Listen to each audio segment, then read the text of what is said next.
some truths hide until someone dares to see them. This is VeilX TV. Disclaimer. This content contains fictional, speculative, and AI-generated elements intended only for entertainment. VeilX TV does not claim any information shown as factual. Across history, the world's greatest scientific breakthroughs have never happened in the open. They were built in basements, desert bunkers, and underground labs no one was supposed to know existed. But sometimes a scientist goes missing. No trace, no explanation. Just reports sealed under national security. Tonight, we investigate a case most governments refuse to acknowledge. A disappearance tied to a secret lab, a classified project, and something that happened at exactly 02:13 a.m.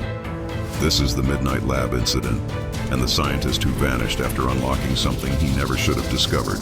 Dr. Elias Wren, a physicist so brilliant that universities joked he was born in the wrong century. Yet his death certificate was issued 5 years before he was born. Publicly, he didn't exist. Privately, he was the only scientist allowed access to Project Mirrorline, a government program rumored to study what they called non-linear spatial reflections. In simple terms, what happens when space starts reflecting things that aren't supposed to be there? They recruited him at age 24, then wiped his identity. His family was told he joined an Antarctic research group. But the truth? He was transferred to Site A-17, an underground facility hidden beneath an abandoned radar station. Former personnel described Site A-17 as a maze of reinforced corridors, biometric locks, and rooms without labels. Everyone had a job and nobody knew the full picture. We weren't allowed to ask questions, a former engineer said. You just did your task, kept your head down, and hoped no one reviewed your file. At the center was Lab 9, Wren's workspace. A room where the walls were lined with black reflective panels. Panels that weren't glass, metal, or any material known to civilian science. Employees said the panels didn't reflect you normally. Sometimes your reflection moved too fast, too slow, or didn't move at all. One worker claimed he saw his reflection blink, even though he didn't. Project Mirrorline was based on a strange astronomical anomaly first detected in 1996. A region of space near the Orion Belt reflecting radiation, but delayed by several seconds, like an echo from another layer of reality. Dr. Wren's job was to simulate that anomaly on Earth, to create a controlled spatial reflection pocket. But every experiment produced side effects, shadows appearing where no one stood, equipment going missing, digital clocks desyncing. One night, a lab assistant noticed a second reflection of Wren on the panel. But the second reflection was smiling, and Wren wasn't. February 4th. A date erased from official calendars inside the facility. Security cameras went offline for 16 minutes.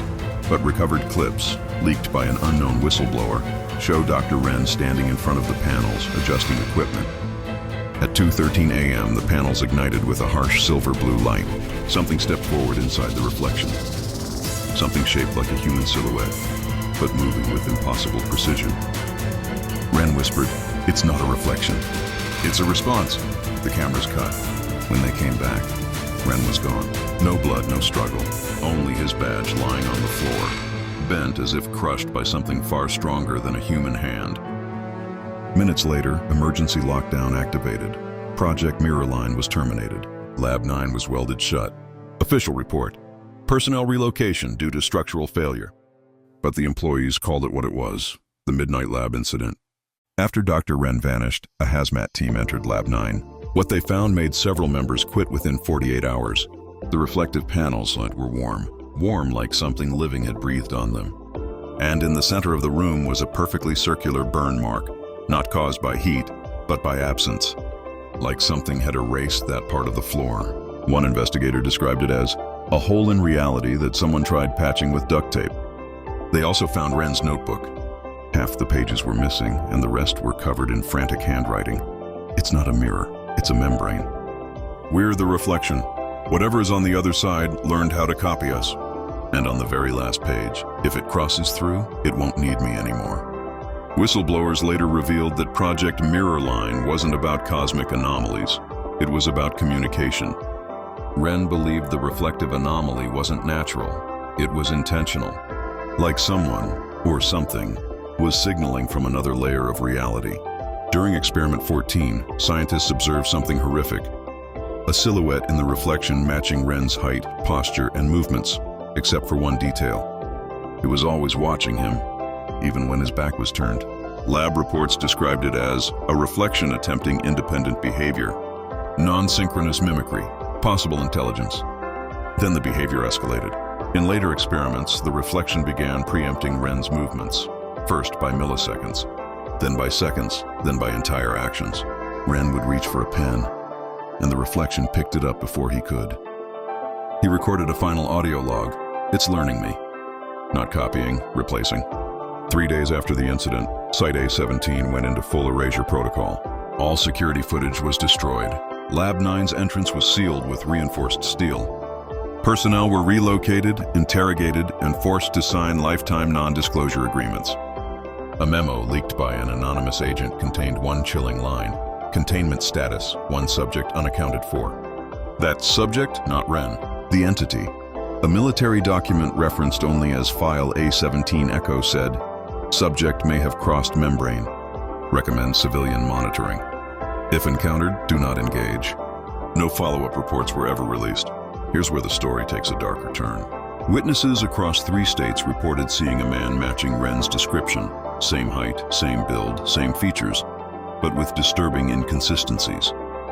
One woman claimed, he walked past me and smiled, but his reflection in the window didn't move. A gas station clerk said a man entered the store, asked for directions, and walked out. But the CCTV camera showed nothing, just the door opening and closing.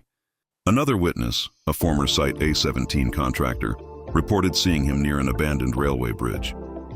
He looked like Wren, but his head tilted, too far, like he was curious about how to move. Every sighting mentioned the same thing: a subtle lag or distortion in mirrors, windows, or security footage. The government denies these accounts, but the sightings didn't stop.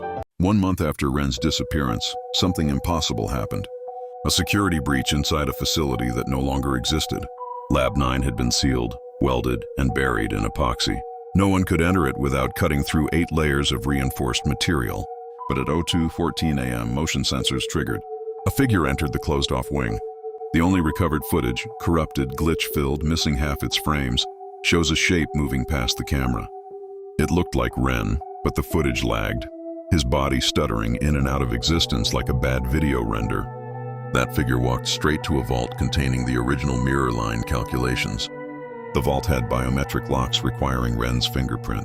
Somehow it opened. When the guards arrived, the vault was empty. All data gone, every backup drive missing. One guard gave a statement before he resigned. Whatever took that data wasn't using legs. To reconstruct the research, the government recruited one person, Dr. Sarah Markov, Wren's coding partner, a prodigy in reflective signal harmonics. She agreed on one condition: full access to Wren's notebooks. But 11 days after entering Site A17, she stopped texting her family. When her sister contacted the facility, officials said Markov had extended her stay voluntarily. Except Markov had already purchased plane tickets for a vacation that same week. Something was wrong. A leaked voice memo from Markov's phone, recorded at 3:11 a.m., revealed her final hours. There's someone in the hallway. The lights keep flickering in sync with its steps.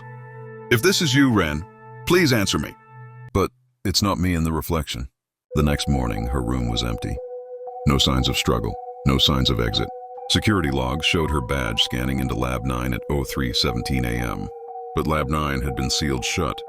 Over time, a disturbing pattern emerged. Every disappearance connected to one thing. The entity only went after people who understood the mirror line mathematics. Those capable of deciphering the membrane. It didn't attack personnel, it targeted researchers. Whistleblowers believed the entity wasn't trying to kill them. It was collecting them, using their minds as templates to stabilize its form, to understand how to exist here.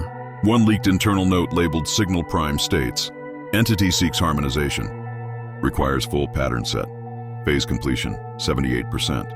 If true, that means it almost completed its understanding of humans. And once it does, it may no longer need mirrors at all. Years later, a final piece of evidence surfaced. A former Site A17 engineer, identified only as Gray, leaked 6 images and 1 audio file to an underground forum. The images show what appears to be a human silhouette standing behind a reflective observation wall. But the silhouette has no face, just a smooth shifting surface, and the audio file, the last recording before Gray vanished. It's not copying us, it's practicing. It doesn't want to replace Ren. A final whisper, check your reflection. Make sure it's still following you. As Dr. Mara and Theo move deeper underground, the corridor widens. For the first time, the fluorescent lights disappear, replaced by a red glow pulsing from somewhere ahead.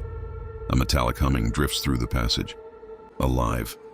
Theo whispering, Mara, this wasn't on the blueprint. She doesn't answer because she already knows. This part of the facility wasn't built by the government. When they reach the end of the hallway, they see it. A chamber.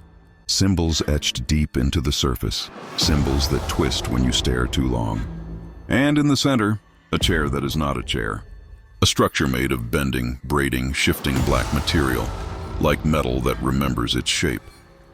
Because she's seen this design before, in Dr. Selwyn's forbidden sketches, the ones he said he didn't draw, the ones he said were transcribed.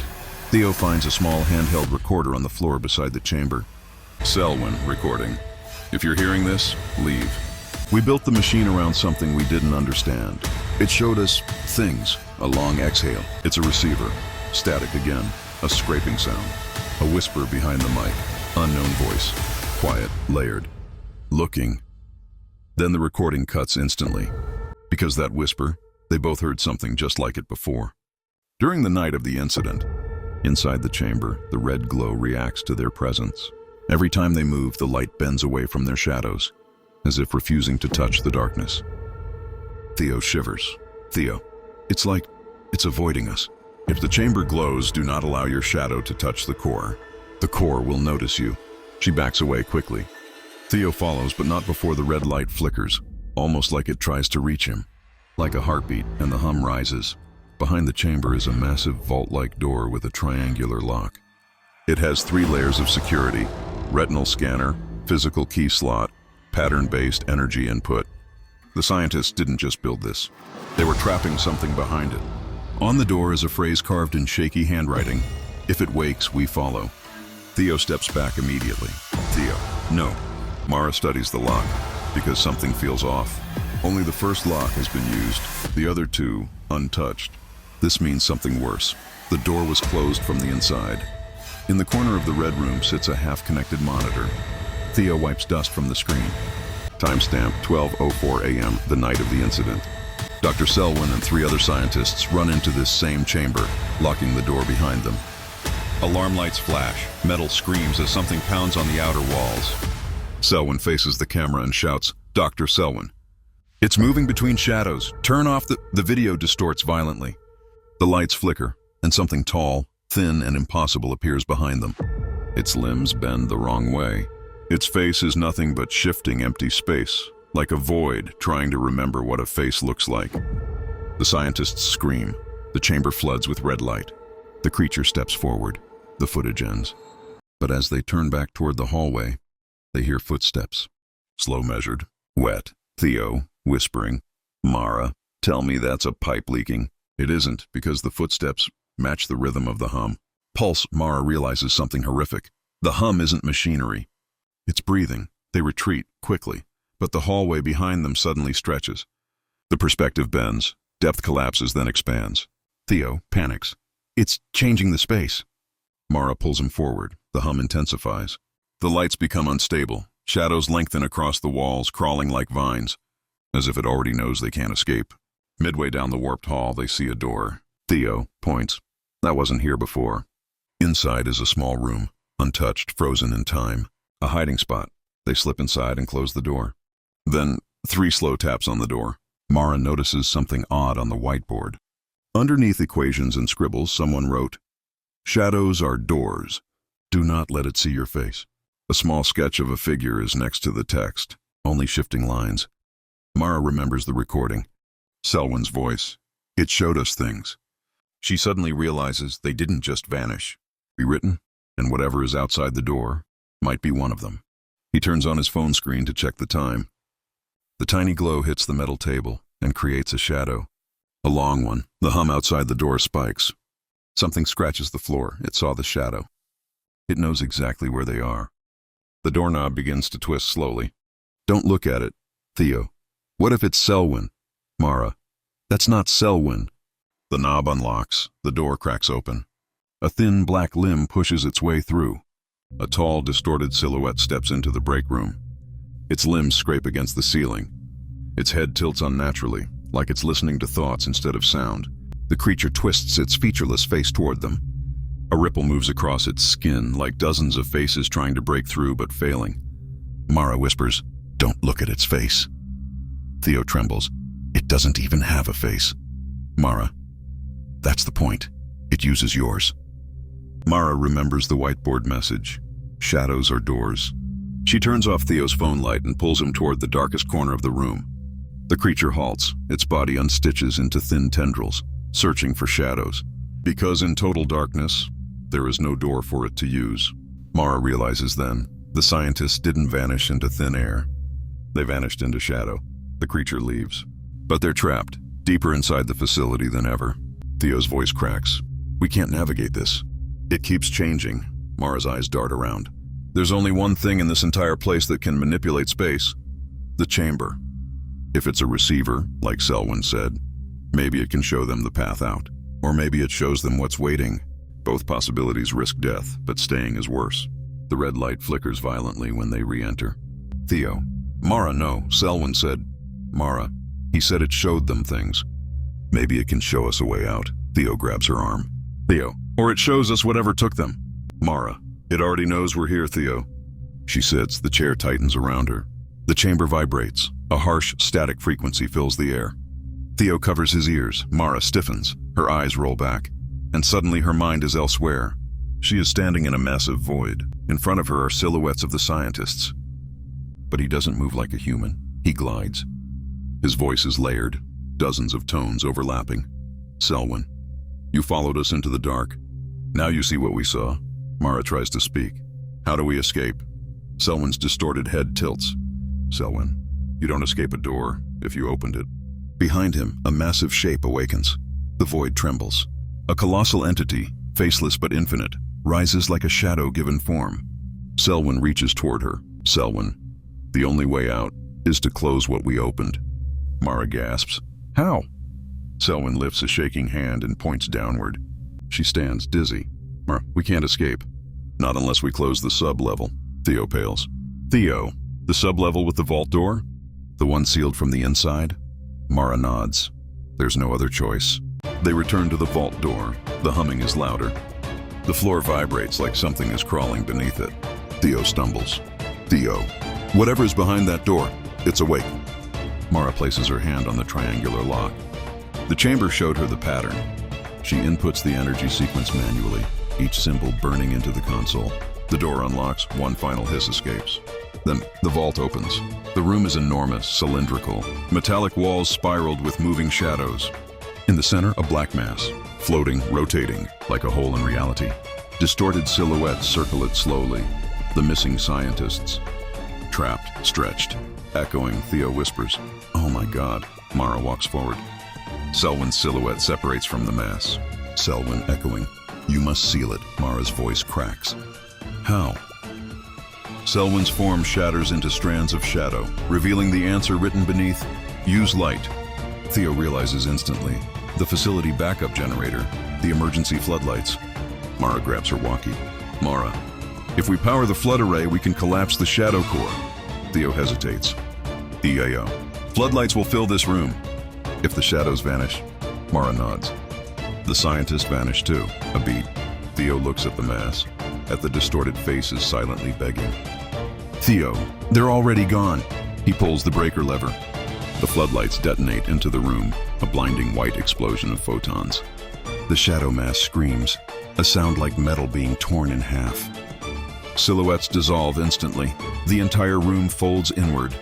The vault door slams shut with violent force. The facility shakes, walls crack. A siren blares, containment achieved. The humming stops. Everything goes silent. Mara and Theo limp toward the exit shaft. The hallways are normal again. Shorter, concrete. Lifeless, the creature, gone. The shadows, normal. The temperature, stable. The underground facility has finally stopped breathing. When they reach the elevator, Theo finally exhales. "Theo, is it over?" Mara stares at the ground. In the faint reflection of the elevator floor, She sees her shadow. But something is wrong. Her shadow moves a second too late. Just a fraction, but enough. Her face goes pale, because the chamber showed her one last truth. Closing the core stops what's inside. But it doesn't erase what escaped. She whispers, "Theo, don't step into any shadows." The elevator doors slide shut, fade to black.